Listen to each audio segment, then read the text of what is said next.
4h30 passava um pouquinho, fosco clarinho rasgava o varjão. Era um trem noturno que vinha apontando e logo parando na velha estação. Meu corpo tremia, meus olhos molhados, o meu pai do lado e a mala no chão. Beijei o seu rosto e disse na hora: o mundo lá fora me espera, paizão. Olá, seguidores do LP Informativo. Hoje nós estamos aqui em mais um bate-papo de gestão. O tema, agronegócio. Estamos aqui com a presença do Paulinho Bordion, nosso grande companheiro aqui do canal, da Bordion Consultoria, e também aqui com o Valdecir Berto Filho, mais uma vez aqui conosco. E hoje o nosso convidado é o Gustavo Spadotti, da Embrapa Territorial. Seja bem-vindo. Obrigado pelo convite aí de participar. Vai ser um prazer bater um papo com vocês hoje aí. Imagina, o prazer é todo nosso. Muito bom. Gustavo, eu quero que você me conte já, né, um pouco da sua experiência nesse ramo aí do agronegócio. Legal. Olha, primeiro eu sou filho da terra aí, né? Eu sou criado aí em Laranjal Paulista, vivi meus primeiros 17 anos aí, muitos amigos, muitos bons momentos, a gente mantém um contato muito grande ainda com o pessoal aí. E aos 17 eu saí de Laranjal para estudar, né? Vim aqui para Botucatu, iniciei os estudos em agronomia, 2001, me formei em 2005, saí para o mercado de trabalho, trabalhei em empresas nacionais e multinacionais do ramo de defensivos agrícolas, até que voltei para fazer o mestrado e o doutorado, né? Voltei para a academia para querer, naquele sonho de se tornar um pesquisador, né? Então, fiz o mestrado e o doutorado aqui em Botucatu, na área de produção vegetal, sistemas de produção, principalmente ligados a corretivos de solo, rotações de cultura, sistema ILPF, que é a Integração Lavoura, Pecuária, Floresta, até 2012. Em 2012 voltei para o mercado, comecei a dar aula em faculdades particulares aqui da região, já dava aula aqui na Unesp também anteriormente, em substituição aos professores titulares quando eles saíam para outras atividades extra-universitárias. E até que em 2012 entrei numa outra empresa do ramo de fertilizantes em Olímpia, passei mais ou menos um ano lá, quase um ano, até que no final de 2012 ainda, eu fui chamado num concurso que eu tinha feito para a Embrapa em 2009, eles me chamaram em 2012 e aceitei esse desafio de iniciar uma carreira no setor público, primeiramente no estado do Amapá. Então, eu fui chamado para essa unidade do Amapá, chamada Embrapa Amapá mesmo, que trabalha com desenvolvimento agropecuário lá na região norte do Brasil.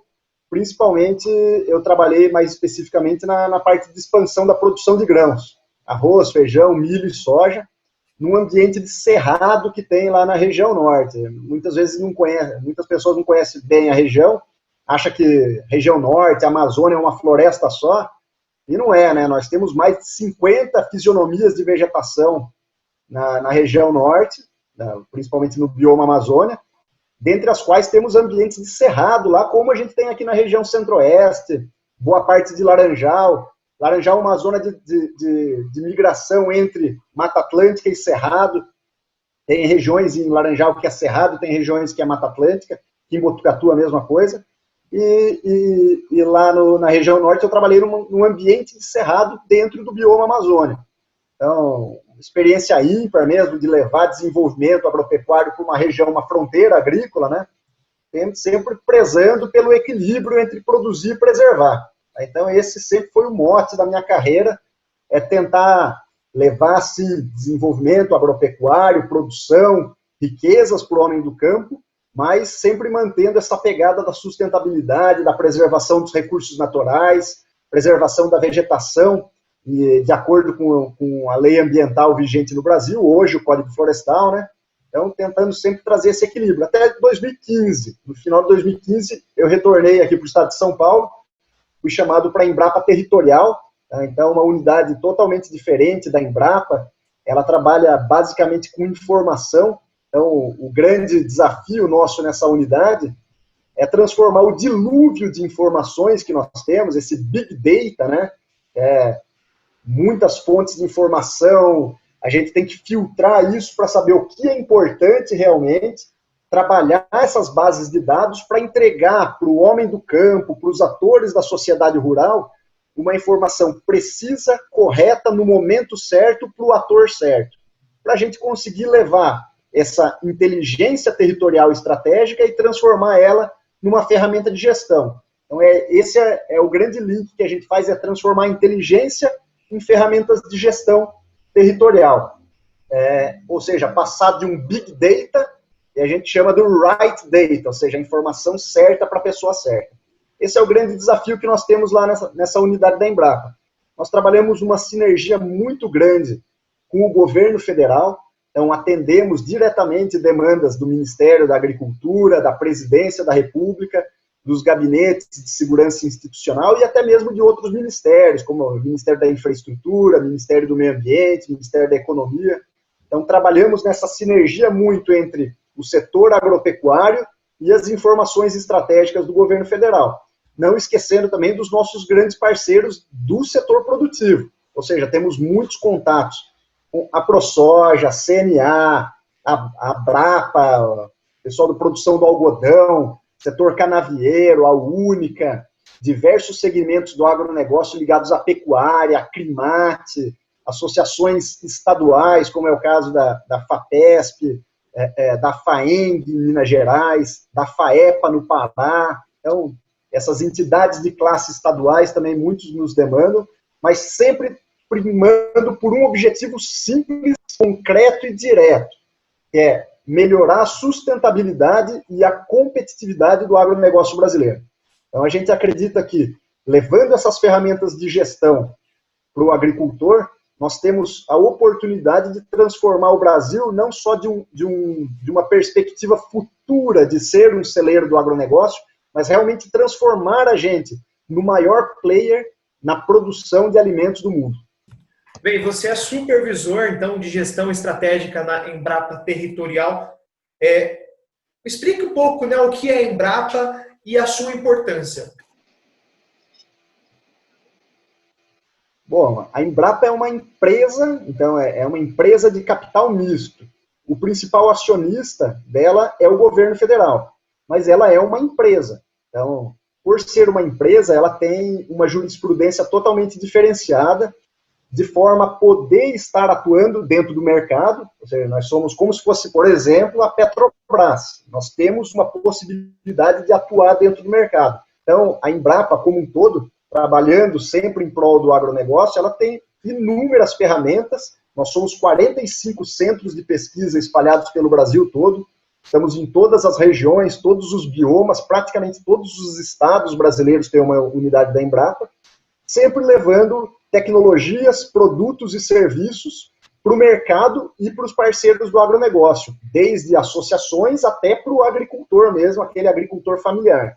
Então, a nossa gama de produtos, processos e sistemas variam desde websites, aplicativos para smartphone, uma conexão muito grande com startups, até as pesquisas tradicionais básicas mesmo de campo, são elaboração de sistemas de produção, espaçamento, adubação, cultivares. A Embrapa tem uma linha muito forte de desenvolvimento de cultivares para praticamente todas as culturas que nós trabalhamos no Brasil.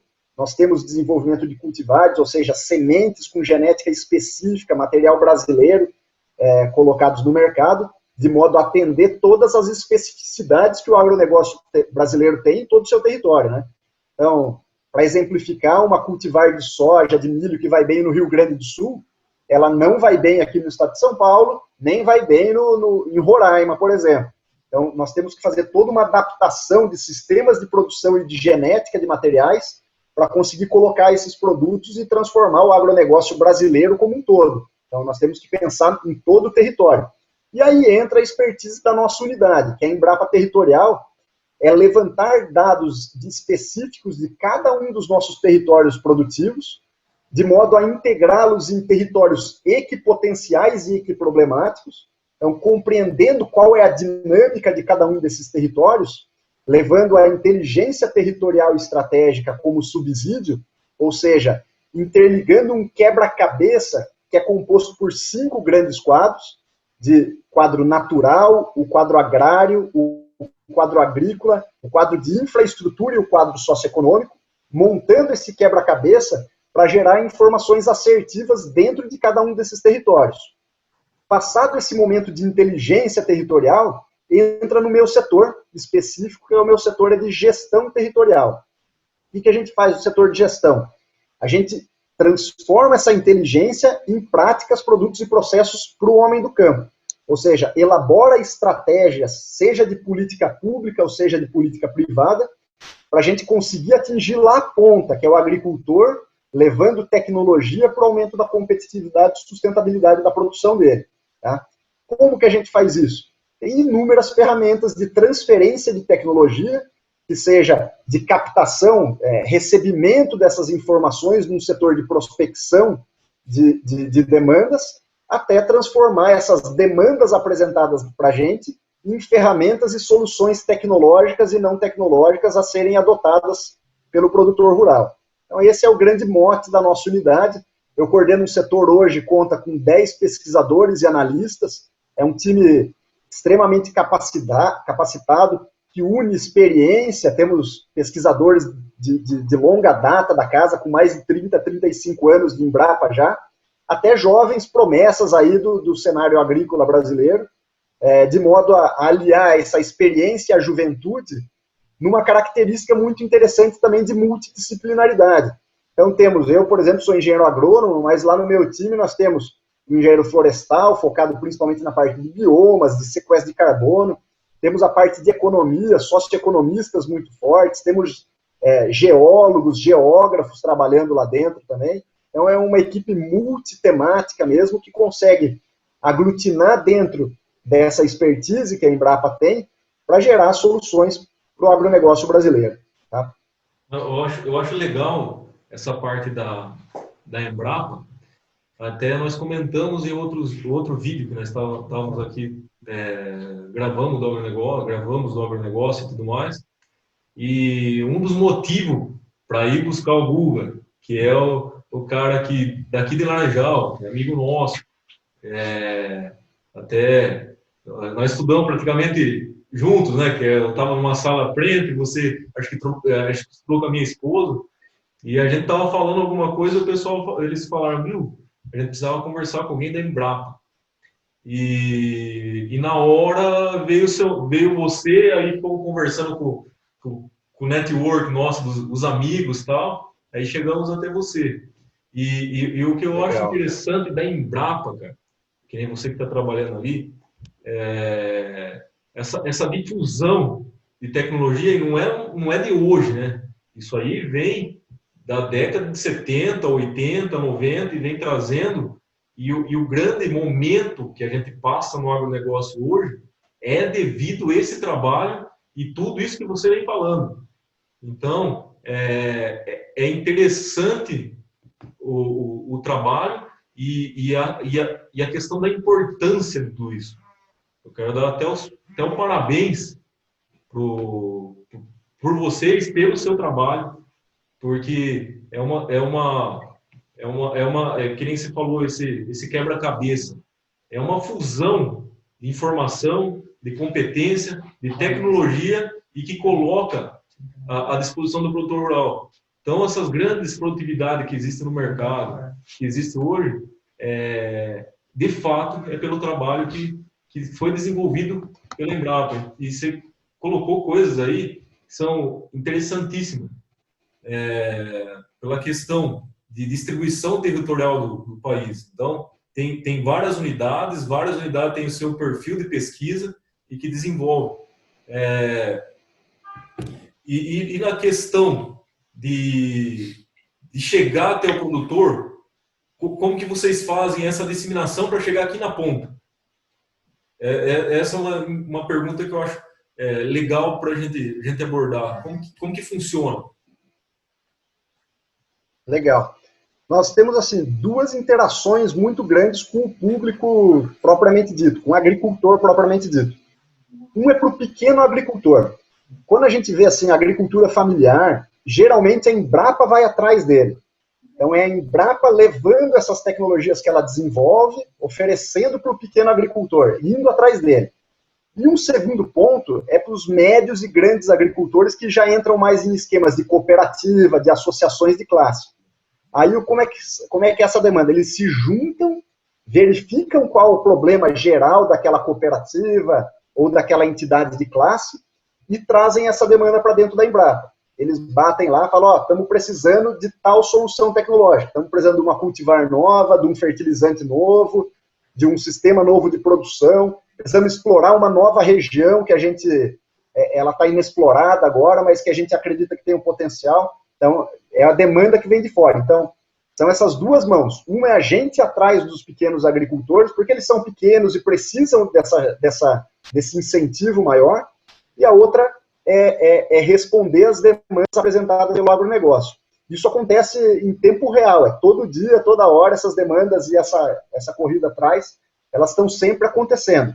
Isso é bem específico dentro das unidades de produtos, principalmente. Então, nós temos a Embrapa Soja em Londrina, a Embrapa Algodão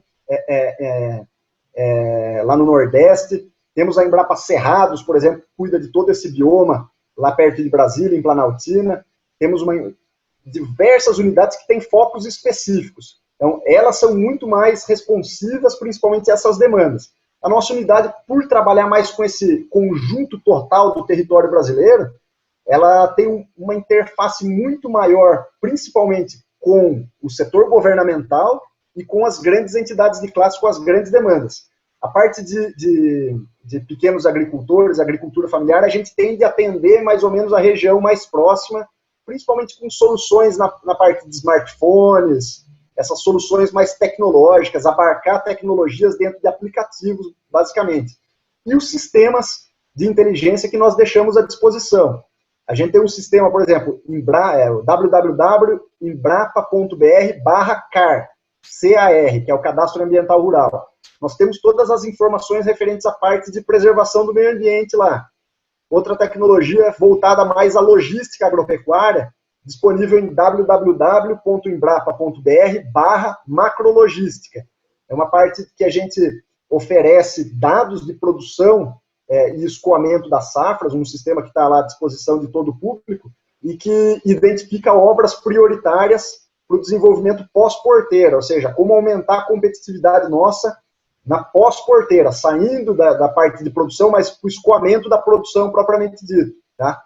E ferramentas territoriais, por exemplo, embrapa.br/Matopiba. Então, é uma plataforma, Geomatopiba. É uma ferramenta específica para esse território brasileiro lá, que é a união dos estados do Maranhão, Piauí, Tocantins e Bahia. Então, detalhamento de produção, solos, clima, tudo lá está categorizado. Então, é assim que a gente tenta chegar ao nosso público-alvo de uma forma mais abrangente por meio desses grandes websites aí que a gente torna à disposição do grande público. Mas isso que o Valdecir falou é muito interessante, porque eu sempre fui fã da Embrapa, mesmo antes de trabalhar aqui. E a Embrapa é aquela coisa, acho que todo emprego é assim, todo trabalho é assim. No começo é aquela paixão, né? Você está apaixonado, então tudo é lindo, tudo é bonito. E a partir do tempo você começa a amar, né? Quando você ama, compreender os erros e acertos do presente e do passado e trabalhar aquele relacionamento mesmo para você sempre estar melhorando, né? Sempre conseguir melhorar. Então eu acho que eu estou nessa fase mais de amor hoje com a Embrapa, que é entender tudo que ela já fez de bom, mas principalmente entender como a gente pode tornar essa empresa, que é paga pelo contribuinte, paga pela sociedade, e torná-la cada vez mais importante, cada vez mais essencial na vida do agronegócio brasileiro. Então, como a gente pode melhorar dia a dia para deixar essa empresa cada vez mais com a cara do povo e cada vez mais com a cara que a sociedade exige e precisa no momento de hoje. Falando do passado, a gente pode mencionar assim, os ganhos que nós tivemos em termos de produção e produtividade. Então, se a gente tivesse a mesma produtividade, ou seja, nossa produtividade de produção vegetal, se a gente tivesse a mesma lá da fundação da Embrapa na década de 70, a gente precisaria hoje de quase 4 vezes mais área do que a gente tem para conseguir produzir a mesma quantidade de alimentos. Então, a gente precisaria de muito mais área para produzir o que produzimos. Isso foi a ciência brasileira, ciência tropical, que nós desenvolvemos aqui no Brasil para conseguir poupar terra e hoje produzirmos tudo que a gente produz, que alimenta mais de 1,5 bilhão de bocas no mundo, em menos de 7,8% do território. Nossa. Então, nós cultivamos 7,8% do Brasil. Então, todo o mar de soja, mar de algodão, mar de cana, que se fala muito, que a gente tem no Brasil, ocupa 7,8% do nosso território. Nós temos ainda 23% do território com pastagens, tá? Toda a nossa pecuária também, são 210 milhões de cabeças de boi que a gente tem no Brasil. Então, hoje nós temos no Brasil 210 milhões de habitantes, 210 milhões de cabeças de gado, ou seja, um boi para cada pessoa, não um chifre para cada pessoa, um boi para cada pessoa. Tá? E produzimos aí 250 milhões de toneladas de grãos. É o único país no mundo que consegue fazer uma coisa absurda dessa. Até uma população do tamanho da sua população de gado e uma produção agropecuária do tamanho, uma produção de grãos do tamanho da sua produção. Então, isso é incrível, né? E isso ocupando aí pouco mais de 30% do nosso território. Aí você fala, mas e os outros 70%? O que é? Nós temos um pouco de infraestrutura, 3 e pouco por cento, e nós temos 66,3% do Brasil destinado à preservação do meio ambiente. E a gente apanha lá fora, gente. Como é que pode um negócio desse? 2/3 do Brasil é preservado, protegido ou preservado por lei. E a gente planta em menos de 8%. É incrível. E a gente apanha. Enquanto os nossos concorrentes, os europeus, a média na Europa é de plantação acima de 50% do território.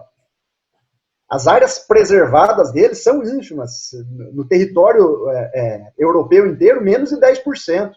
Então, pô, a gente apanha dos caras que desmataram 90% do território deles, e a gente apanha. Eles falam que vão fechar mercados e tal. Então, tem um erro muito grande na nossa vida. É um erro de comunicação. Nós estamos comunicando muito mal. Ou nós estamos comunicando bem e eles não querem ouvir o que a gente está falando. Também tem isso. Porque existe um protecionismo muito grande. Eu acho muita gente paga do bom mocismo ambiental, fica falando, eu sou ecologicamente correto, eu prezo pelo meio ambiente, mas não é isso. Aí muitas vezes, esse bom mocismo ambiental está travestido de uma barreira comercial muito importante.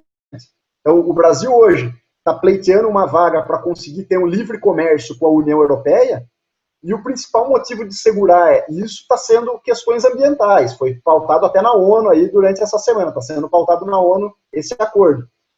Então, como a gente pode reverter essa guerra da comunicação mostrando que o quanto nós somos eficientes na produção e quanto ecologicamente estamos dedicados para seguir mantendo a nossa preservação ambiental. Então, essa é a chave do sucesso para o agronegócio brasileiro no futuro. Mostrar que aqui a balança entre produzir e preservar, ela ou está equilibrada, ou ela está pendendo muito mais para a preservação do meio ambiente do que para a produção agropecuária. E como a gente mostra isso? Tem que ser por meio de mapas, dados e fatos. Não tem como seguir fora disso. Então, esse é um grande papel da Embrapa também. É mostrar como a nossa ciência pode mostrar ao mundo que nós somos, sim, eficientes na produção, dentro de diversas tecnologias que nós temos, a gente pode detalhar cada uma delas depois, mas o quanto nós temos eficiência na produção e também na preservação dos recursos naturais, não só para nossas gerações vindouras, não é uma reserva de mercado, porque muito do que a gente preserva está numa forma de preservação que são por decretos e legislações específicas que impedem qualquer tipo de expansão. Então, se alguém falar assim para a gente, o Brasil está acabando com o bioma Mata Atlântica, está acabando com o Pantanal, está acabando com a Amazônia. Negativo. Cada um dos nossos biomas tem áreas protegidas e unidades de conservação e terras indígenas. Além disso, tem uma obrigatoriedade do agricultor preservar suas áreas em percentuais que variam de 20%, por exemplo, aqui no Brasil, no estado de São Paulo, aí em Laranjal Paulista, todas as propriedades rurais têm que ter 20% de reserva, e no caso da Amazônia, por exemplo, 80%. Então, alguém que compra uma área lá na Amazônia, o cara está ciente de que ele só vai abrir, ou ele só tem permissão, só pode abrir no futuro, 20%. 80% ele nunca vai mexer. Isso é a legislação brasileira. É uma das legislações, é a legislação ambiental mais rígida que temos no mundo.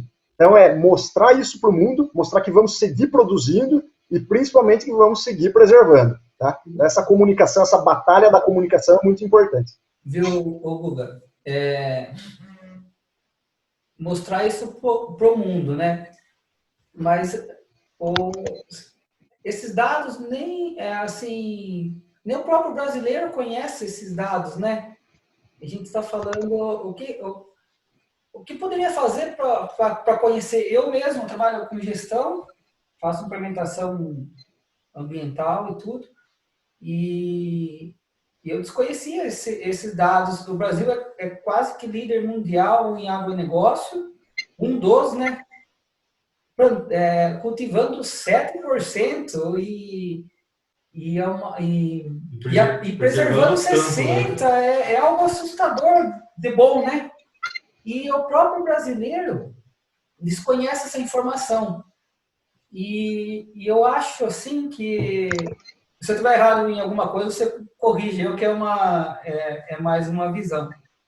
A Embrapa, eu pesquisei muito sobre a Embrapa e vi que tem muita coisa, desde curso e tudo, é sensacional a Embrapa, no meu ponto de vista.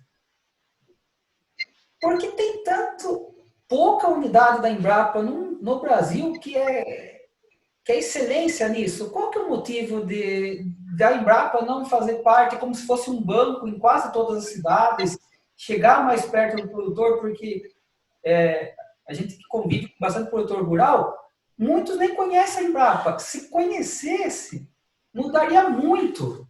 Por que não chega fácil em todos os lugares um órgão tão eficiente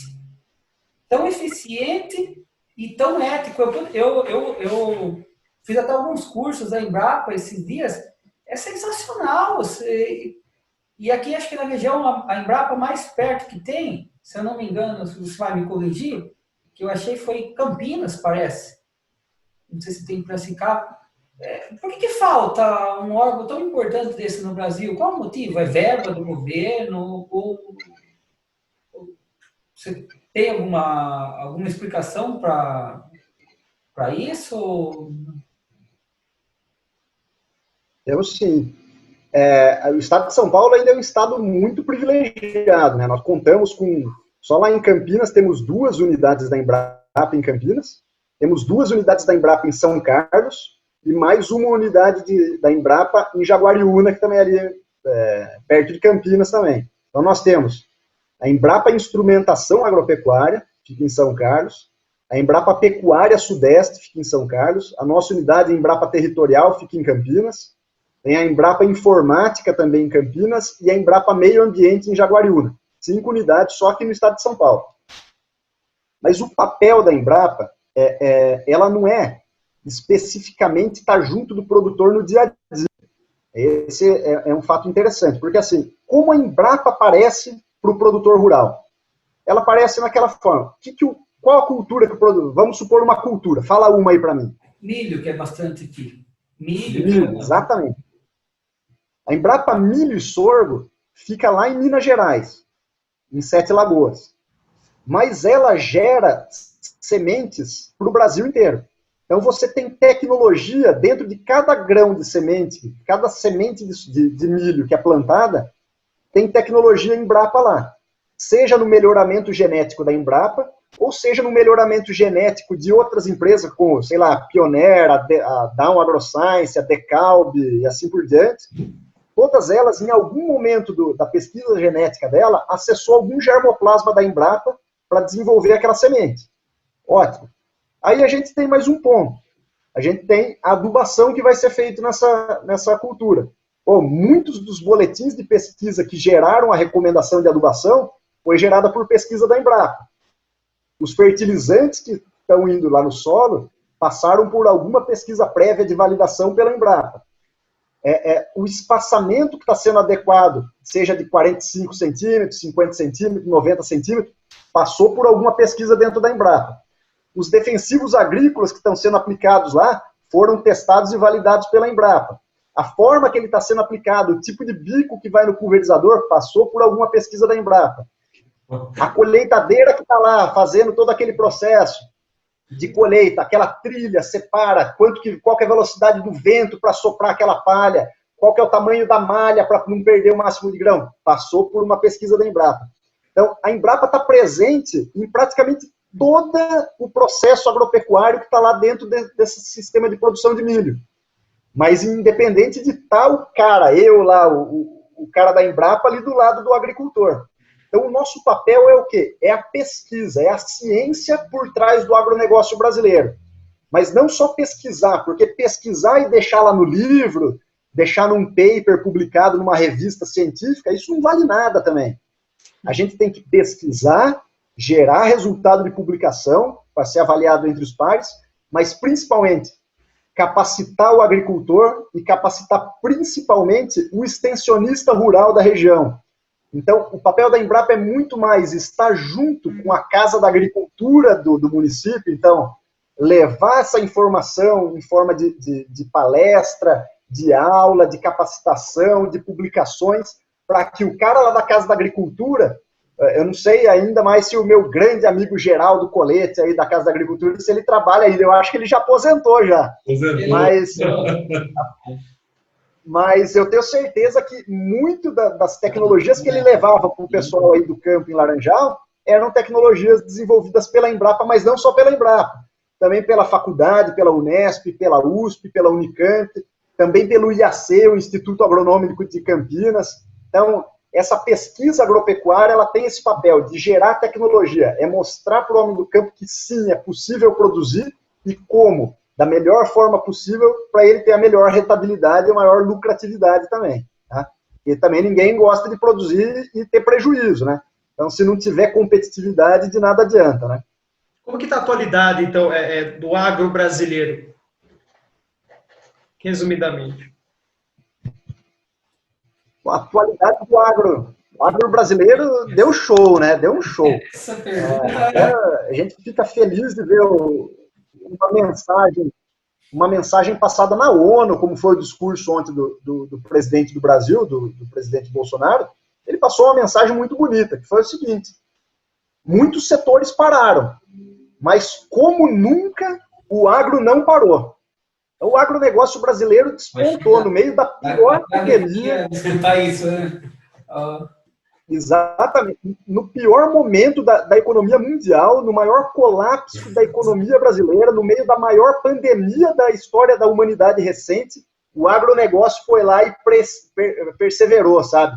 Seguiu produzindo, seguiu batendo recordes, bateu um recorde da produção de grãos novamente esse ano, mas não foi só grãos, estamos batendo recorde da exportação de carnes, batendo recorde da produção de etanol, de açúcar, de café. Foi uma safra linda no meio da maior pandemia. Não faltou alimento na prateleira de nenhum brasileiro.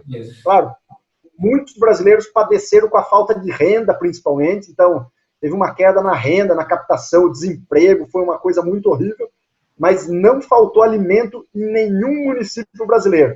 Graças ao agro e graças aos nossos caminhoneiros também, que não pararam em nenhum momento de transportar a nossa safra para o Brasil inteiro, tá?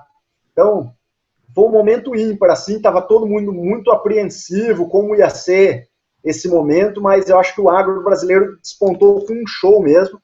Hoje nós somos o primeiro produtor aí de açúcar, café, suco de laranja, soja, somos grandes, assim, top 3 na produção de carne de frango, de carne bovina, de milho, e continuamos participando com um grande market share aí nas participações do comércio internacional. E com o dólar aquecido nesse ano, o comércio exterior nosso bateu recorde também. Conseguimos exportar como nunca, trazendo divisas para o Brasil nessa época de pandemia. Então, quando a nossa balança comercial estava muito ruim, entrou o agro injetando capital, injetando dólares na nossa economia, que permitiu aí, bem ou mal, escaparmos dentro de uma perspectiva aí que estava até de uma queda de 10% do nosso PIB. Eu acho que o agro contribuiu para esse tombo ser o menor possível. Estamos trabalhando hoje num patamar aí de queda do PIB ao redor de 5%, mas o valor bruto da produção agropecuária do Brasil crescendo quase 10% no meio dessa pandemia, sabe? Então, eu acredito que vamos seguir produzindo, vamos seguir preservando. A perspectiva dos cenários futuros nosso é de incremento na produção, seja de grãos, seja na produção de carne, seja na eficiência da nossa matriz energética. A gente esquece aí que 10% de todo o biodiesel brasileiro vem do sebo do boi, que é um produto do agronegócio. A gente tem toda a produção de etanol que movimenta nossos carros aí, também é toda feita pela produção de cana-de-açúcar. Temos aí a nossa eletricidade, nossa energia elétrica passa pelo agronegócio também. Boa parte da nossa produção de energia elétrica é feita pelas usinas, pela queima de bagaço. Então, não é só isso, não é só alimento, também é movimentar o mundo por meio de biocombustível e de eletricidade. E também o vestuário, né, pessoal? Então, o agro veste a gente, temos o bicho da seda, mas também temos o algodão. O Brasil hoje virou de importador de algodão, há 10 anos atrás, viramos o terceiro maior exportador de algodão do mundo.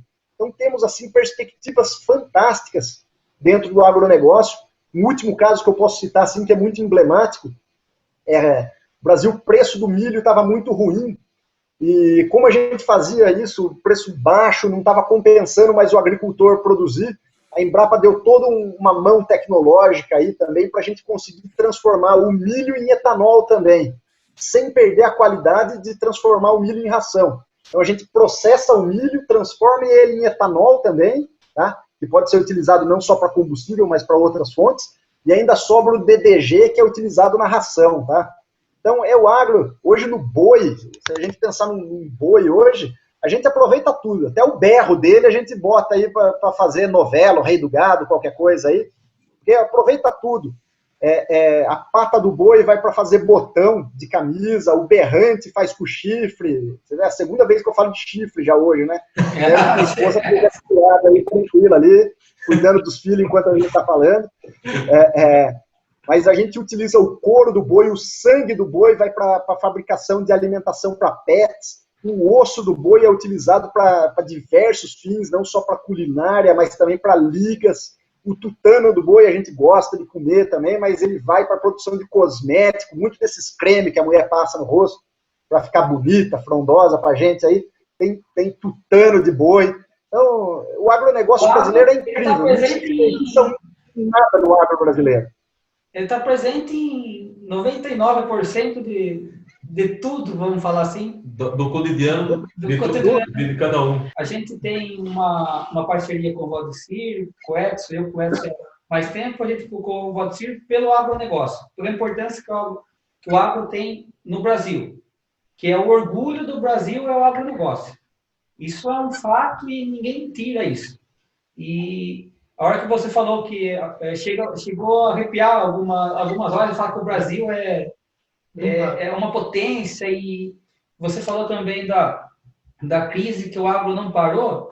Não foi só a crise sanitária, que foi da Covid, mas todas as crises que o Brasil passou, de 2016, de crise econômica e outras crises, muitas das vezes o agro que segurou a economia. A balança comercial.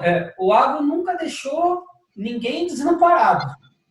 Assim, teve sua queda em alguns ramos, igual tudo teve, mas ele sempre sobreviveu, né? O agro, acho que foi um orgulho brasileiro global. Né? Muito...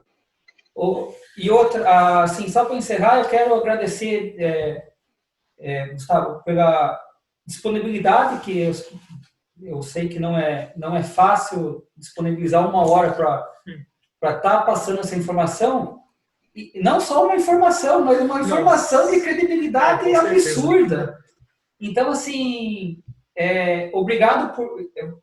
vai engrandecer o canal nosso, dar uma visão de uma Embrapa, de uma pessoa que conhece, vou falar, o Brasil inteiro e todo o território que a Embrapa domina. Pela Bornião Consultoria, que é a minha empresa que presta serviço na parte de gestão, só da gente ter uma entrevista com uma pessoa capacitada igual você, já é um ganho muito grande para mim, muito mesmo. e pelo canal do Edson, e o Valdecir também é do agronegócio desde quando nasceu. Já nasceu, o pai dele já colocou ele lá no meio do boi e vaca. Então já está aí desde... Eu vou falar com você, viu, Paulo? Vou te falar, e você tem amigo aí em Laranjal, viu, cara? Porque eu falei, pô, o cara me mandando mensagem, eu não conheço, né, cara? Daí mandei aí pro pessoal, um grupinho de amigos aí. Falei, quem que é esse Paulo aí? Falei, não, pode ir na fé que o cara é ponta firme, vai fazer um negócio legal aí. Eu falei, não, enfim, aí nós estamos em casa já. Você mandou um abraço pro Geraldo Coleto aí, grande amigo nosso, e nós acessamos você através do alemão, do Lúcio, do filho do Geraldo Coleto. Foi até ele que nós fomos conversar e o Lúcio falou, não, pode deixar, estou passando o contato aí. E chegou até a gente. Sem vergonha, ele nem me falou, vou xingar ele agora. Mas é uma correria, cara, não para. Isso, e na outra semana a gente já vai para Machadinho do Oeste, interior de Rondônia. Nossa. Vamos lá lutar pela regularização, a titulação dos agricultores lá. A gente espera aí em breve ter muita notícia boa do agro brasileiro, porque se o agricultor não parou, o pecuarista brasileiro não parou, como é que a Embrapa vai parar, né, cara? Não pode também, né? A gente sangra junto, apanha junto, mas tem que estar sempre do lado. É uma coisa que a gente sempre fala.